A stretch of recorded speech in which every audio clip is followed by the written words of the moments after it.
咱继续来关心今仔早起毛渔港的头家团体定情，因讲即马渔港失人，也是讲发生劳资争议，头家要换渔港就爱有一段真长的等待期，这段时间若无照顾的脚手，搁爱负担渔港的大，搁有就业安定基金所以压力是真大。因是呼吁政府应该爱修订就业服务法来检讨相关的机制。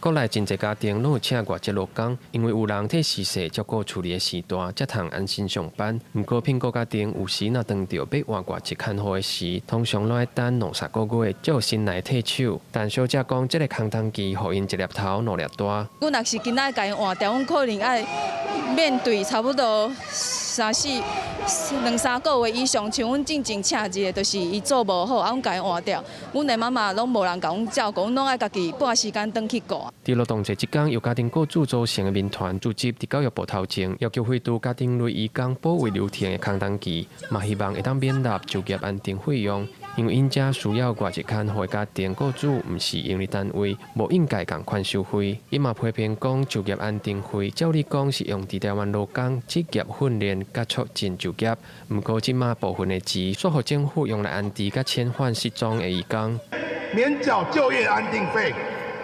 这几百亿的基金没人阻止逃跑，只会对肠道家庭变相抽税，是对本及劳工权益的剥削。民团讲，台湾需要外籍看护的家庭逐年增加，不过相关的制度绝对袂着阵。因呼吁政府要重视家庭照顾者的困境，推动制度改革。安那劳动部甲卫福部回应。